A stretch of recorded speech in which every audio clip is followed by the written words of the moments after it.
welcome to my channel Student Tutorial. I am Shabnam Khan. Today's topic is renal failure या artificial kidney की बात करेंगे हम, ठीक है। तो लास्ट वीडियो में हम लोगों ने बहुत अच्छे से यूरिन फॉर्मेशन देख लिया, नेफ्रॉन के स्ट्रक्चर को बहुत अच्छे से देख लिया, किस तरह से यूरिन जो होता है यूरिनेशन की प्रोसेस भी हम लोगों ने देख ली कि जब सारे यूरिन जो होता है कलेक्टिंग डक्ट में इकट्ठे हो जाते हैं, जब एक्चुअल में यूरिन का फॉर्मेशन हो जाता है तो वो यूरेटर से यूरिनरी ब्लडर्स पे इकट्ठा हो जाते हैं और वहाँ से यूरेथ्रा से बाहर निकल जाते हैं। इस प्रोसेस को हम क्या बोलते हैं? यूरिनेशन या मैक्चुरेशन, ठीक है। यहाँ तक सारी चीज़ें बहुत अच्छे से हम लोगों ने पढ़ ली। आज हम एक नया टॉपिक लेके आए हैं कि अगर बाय चांस किसी भी रीजन से किडनी में कोई प्रॉब्लम हो जाती है तो क्या करा जाएगा, ठीक है। तो जो रीनल फेलर यानी रीनल की बात करें यानी हम किडनी की बात करिए, मैंने बहुत पहले के लेक्चर में बता दिया था कि कार्डिक यानी हार्ट, रीनल मतलब किडनी, ओके। तो रीनल फेलर क्या क्या चीज़ों से हो सकता है? इन्फेक्शन, अगर किडनी में किसी भी टाइप का इन्फेक्शन हो जाए, इंजरी, किसी भी टाइप से इंजरी हो जाए किडनी में, very high blood pressure, very high blood sugar और restricted blood flow to the kidney. ये कुछ ऐसे ऑप्शन मैंने दिए हैं यहाँ पे जो रीनल फेलर या किडनी फेलर हो सकते हैं। किसी भी टाइप की इन्फेक्शन, किसी भी टाइप की इंजरी, किसी भी टाइप का, मतलब जैसे हाई ब्लड प्रेशर बहुत से लोगों में होता है, हाई ब्लड शुगर्स होता है, रिस्ट्रिक्शन ब्लड फ्लो हो रहा है यानी ब्लड स्मूथली नहीं जा रहा है किडनी में। बहुत से लोग जो होते हैं किसी भी टाइप के अल्कोहलिक भी होते हैं, बहुत सी चीज़ों टाइप के नशे करते हैं, अल्कोहल लेते हैं, तो ये सब चीज़ों का इफेक्ट भी किडनी पे पड़ता है। क्योंकि अगर हम कुछ हार्मफुल चीज़ अपनी बॉडी में डाल रहे हैं तो वर्क तो किडनी कर रही है ना, उसके ऊपर कितना प्रेशर पड़ेगा।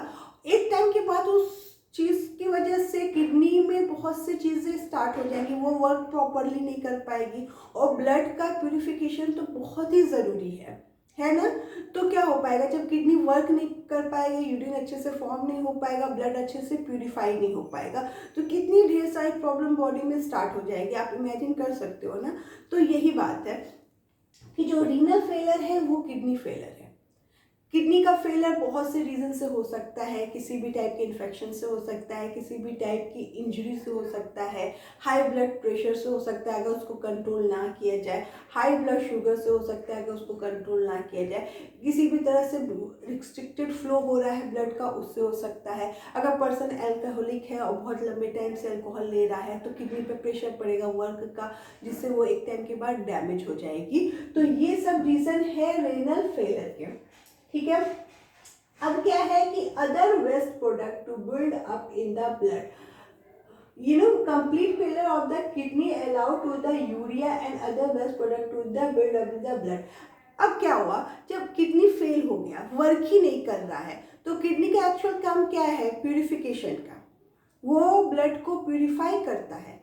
अगर फेलियर हो गया, ब्लड प्यूरिफाई नहीं कर पा रहा है, तो जो भी वेस्ट मटेरियल है ब्लड में वो ब्लड में इकट्ठा होता जाएगा। अभी क्या है कि हमारा किडनी अच्छे से वर्क कर रहा है, डेली उसको प्यूरिफाई कर रहा है, प्यूरिफाइड ब्लड हमारी बॉडी में जा रहा है, वेस्ट मटेरियल हमारी बॉडी से बाहर निकलता जा रहा है, आराम से हम चल रहे हैं। बट अगर किसी भी रीज़न से किडनी में कोई प्रॉब्लम हो गई, वर्क नहीं कर पा रहा है प्रॉपर, तो ब्लड में जितनी भी वेस्ट मटेरियल है वो बिल्डअप होना शुरू हो जाएंगे, इकट्ठे होने शुरू हो जाएंगे, क्योंकि उनका प्यूरिफिकेशन हो नहीं रहा है। और अब सोचो कितना पॉइजनस हो जाएगा हमारी बॉडी के लिए। तो complete failure of the kidney allow the urea and other waste product, urea ही तो है जो हम अपनी बॉडी से निकाल रहे हैं, तो यूरिया उसके साथ में और भी जो ब्लड में हमारे वेस्ट प्रोडक्ट है, जैसे मैंने बताया कि अगर हम कोई टाइप की मेडिसिन खाते हैं तो उसके भी वेस्ट प्रोडक्ट जो होते हैं यूरिनेशन में निकलते हैं, तो वो सारे बिल्डअप होते जा रहे हैं और वो एक पॉइजन्स बन जाएंगे हमारी बॉडी में। The best long-term solution for kidney failure is the kidney transplant। अभी तक तो हम लोगों ने बात कर ली कि फेलियर हो रहा है तो क्या क्या चीज़ें हो रही हैं बॉडी में और किस वजह से फेलियर हो रहा है। अब क्या हम बात कर रहे हैं कि अगर फेलियर हो गया तो क्या ऑप्शन है हमारे पास। फर्स्ट ऑप्शन है किडनी ट्रांसप्लांट का, कि भाई अब उस किडनी को निकाल के किसी और की किडनी लगाई जाए। बट क्या ये इतना ईजी है? नहीं, क्योंकि जिसका हम किडनी ले रहे मैच करनी चाहिए। एग्जैक्टली ये नहीं कि हम कहीं गए हॉस्पिटल में किसी का भी किडनी मीना लगा लिया, आ गए घर पे, भैया हम अच्छे हो गए। ऐसा नहीं होता, ये इतना इजी प्रोसेस नहीं है। यहाँ पे अगर हम किडनी ट्रांसप्लांट कर रहे हैं यानी किडनी को निकाल के दूसरे की किडनी लगा रहे हैं तो वो शुड बी मैच। जो दूसरे पर्सन का किडनी है वो हमारी किडनी से मैच करना चाहिए। अदरवाइज अगर वो मैच नहीं करे तो कुछ टाइम के बाद वो फिर से फेल हो जाएगा, हो सकता है हमारी डेथ भी हो जाए। तो इसीलिए जब भी किडनी ट्रांसप्लांट होता है तो वो किसी नियरेस्ट पर्सन का होता है, पहले हम उसको देखते हैं कि वो मैच कर रहा है कि नहीं, वर्क कर पाएगा कि नहीं, तब वो ट्रांसप्लांट हो पाता है। और उसमें भी बहुत ज़्यादा खर्च होता है। तो kidney transplant is one other option for kidney failure patient, कि अगर किसी भी पेशेंट का किडनी फेल हो गया किसी भी रीज़न से तो उसका ट्रांसप्लांट किया जा सकता है। बट उसके लिए जो डोनर होगा वो मैचिंग होना चाहिए उसका किडनी किसी भी एक्सेप्टर से। अगर वो मैच नहीं होगा तो वो बेस्ट है। ओके, उसके बाद ये एक ऑप्शन मैंने बता दिया। अगर बात करें दूसरे ऑप्शन की कि वो क्या होता है, वो एक ऑप्शन नेक्स्ट है, वो है डायलिसिस, हीमोडायलिसिस। हीमोडायलिसिस क्या होता है ये भी हम पढ़ेंगे। अब पहले हम जान लें कि ये क्या है। The blood of a person having kidney failure can be clean regularly by using a kidney machine. यानी ये एक टाइप का किडनी मशीन होता है, एक तरह का मशीनरी वर्क करता है जो किडनी की तरह ही करता है। पूरी तरह तो वो नहीं हो सकता भाई, हमारी किडनी की बात ही अलग है। जो एक नेचुरल चीज़ होती है बॉडी में उसका मतलब उसका रिप्लेसमेंट तो हो जाता है, बट वो उतना बेस्ट हो वो ज़रूरी नहीं है। तो रिप्लेसमेंट की तो हमने बात कर ली है कि किडनी ट्रांसप्लांट, अगर बाई चांस किसी भी रीज़न से हमें सही डोनर नहीं मिल पाया तो अब क्या करेंगे। तो हमारा सेकेंड ऑप्शन होगा हीमोडायलिसिस। हीमोडायलिसिस जो होता है ये एक प्रोसेस होता है उस पेशेंट के लिए जिसकी किडनी फेल हो चुकी है। तो वो उसकी किडनी, उसके जो ब्लड होता है उसको रेगुलरली क्लीन करवाना पड़ता है डायलिसिस के थ्रू। ये एक किडनी मशीन होती है, किडनी की तरह ही ऑलमोस्ट काम करती है। The procedure used for cleaning the blood of a person by separating the waste substance and urea from it is called dialysis. Dialysis एक ऐसा प्रोसीजर है जिसमें जो भी पर्सन का के साथ डायलिसिस होता है उसके ब्लड को क्लीन करता है, उसके ब्लड से यूरिया को निकालता है। ठीक है, तो ये क्या हुआ, the process use for cleaning the blood of a person by separating the waste substance specially urea from their blood and clean their blood. तो ये हो गया डायलिसिस की प्रोसेस। अब हम क्या देखेंगे कि डायलिसिस की जो मशीन होती है यानी किडनी की मशीन होती है वो कैसे दिखती है और कैसे वर्क करती है। ठीक है,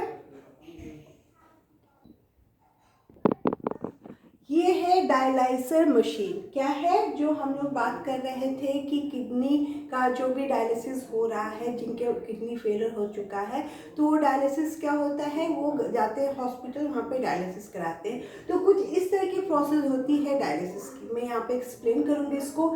ये हैंड है, ठीक है, हैंड में जो है आर्टरीज और वेन, दो टाइप की नर्व्स जो होती हैं वो पाई जाती हैं। आर्टरीज जो होती हैं जैसे कि रीनल आर्टरी हो गया, वहाँ से ब्लड जो होता है प्यूरिफाई होने के लिए किडनी में जाता है। सेम चीज़ यहाँ पे जो आर्टरी है वहाँ से ब्लड को लिया जाता है और यहाँ पे एक पंप होता है जो ब्लड को आगे की तरफ पुश करता है।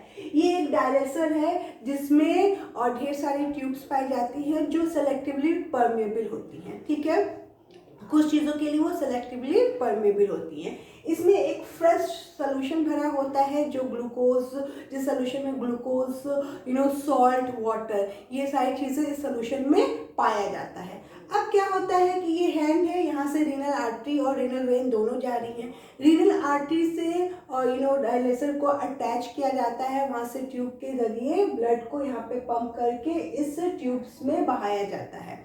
जब इस ट्यूब में ये ब्लड जा रहा है तो ये सेलेक्टिवली परमेबल है, ये जो ट्यूब्स प्रेजेंट है यहाँ पे वो सेलेक्टिवली परमेबल है। और ये सोल्यूशन में क्या क्या है, ग्लूकोज, सॉल्ट और वाटर है।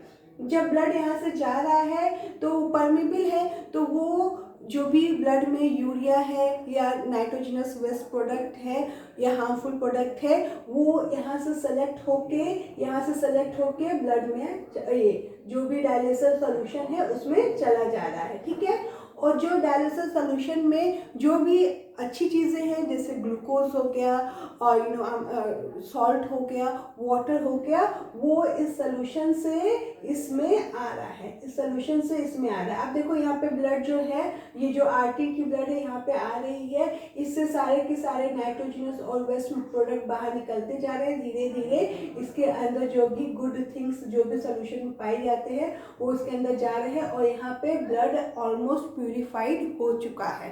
ठीक है, इस सोल्यूशन से अच्छी चीज़ों को उसने ले लिया है और जो भी वेस्ट प्रोडक्ट थे उनको उसमें डाल दिया है उस सोल्यूशन में। ठीक है, ये डायलेसिंग सोल्यूशन इसने ले लिया गुड भी थिंग्स को और ये फिर धीरे धीरे ब्लड पूरे वेंस में चला जा रहा है, यहाँ से वेंस में अटैच कर दिया जा रहा है जिससे प्यूरिफाइड होके ब्लड जो होता है वेन में चला गया है।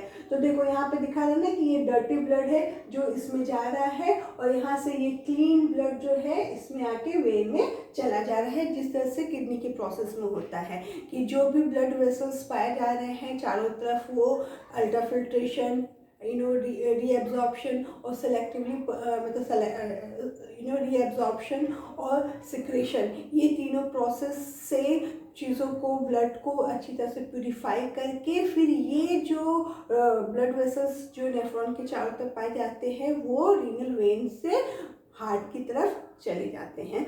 उसी तरह यहाँ पे भी हो रहा है, आर्टरी से डर्टी ब्लड जो वेस्ट प्रोडक्ट है उनको लेके इसमें प्यूरिफाई कराया जा रहा है इस डायलिसिस सोल्यूशन में, अच्छी चीज़ों को लेके वेस्ट मटेरियल को निकाल के और ये एक तरह से प्यूरिफाइड ब्लड जो होता है वेन में रीनल वेन में चला गया, अब वहाँ से हार्ट में चला जाएगा।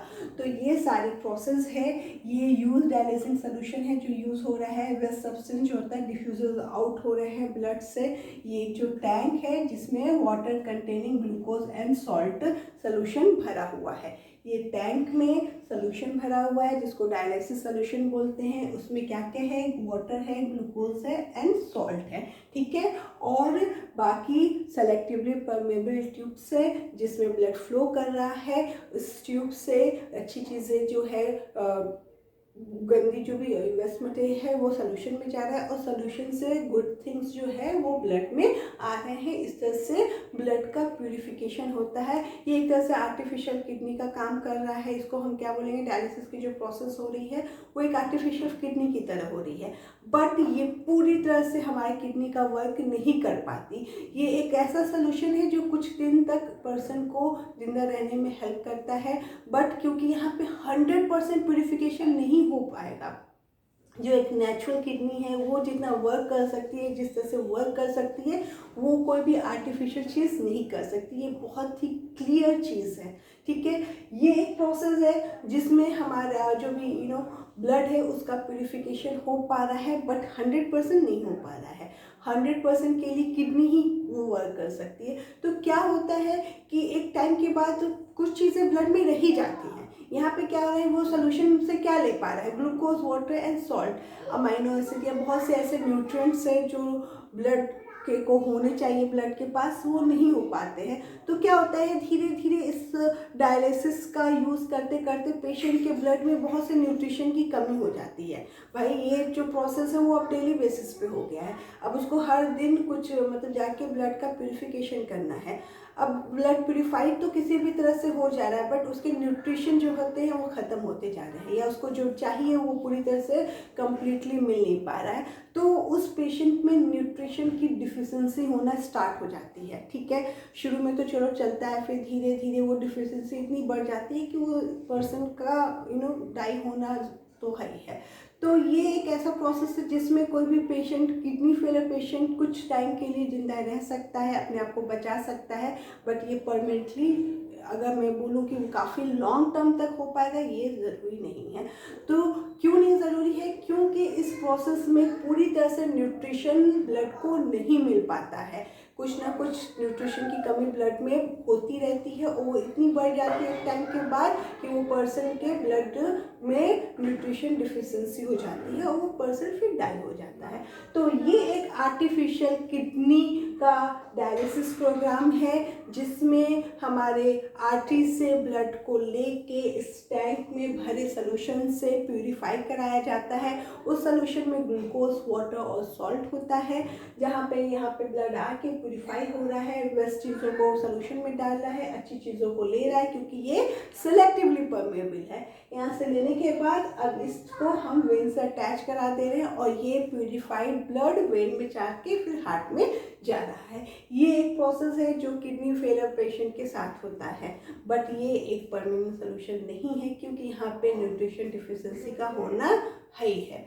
तो ये वो प्रोसेस है जो एक है कि अगर आपके पास कोई सोल्यूशन नहीं है तो ये सोल्यूशन है, ठीक है। तो अभी तक हम लोग ने एक्सक्रीशन का ऑलमोस्ट सभी टॉपिक को कवर अप कर लिया है। हम लोग ने एक्सक्रीटरी सिस्टम के ऑर्गन्स पढ़ लिए हैं, किस तरह से वर्क करता है नेफ्रॉन या उसका स्ट्रक्चर वो हम लोग ने देख लिया है, यूरिन का किस तरह से फॉर्मेशन होता है वो हम लोग ने देख लिया है, रीनल फेलियर क्या होता है वो भी हम लोग ने पढ़ लिया है, और उसके बाद का ऑप्शन क्या है, हीमोडायलिसिस, जो हम लोग ने देख लिया है। ये हीमोडायलिसिस का एक प्रोग्राम है जो हॉस्पिटल में परफॉर्म किया जाता है, जिसके ये इंस्ट्रूमेंट है, ये सारी चीज़ों के ज़रिए उस प्रोग्राम को परफॉर्म किया जाता है और कुछ हद तक ब्लड का प्यूरिफाई किया जाता है। तो आई होप अभी तक के लेक्चर आपको समझ में आ रहे हैं। कोई भी डाउट हो तो प्लीज़ हमें इनबॉक्स करें। प्लीज़ लाइक एंड सब्सक्राइब करें हमारे चैनल को। Thank you for watching.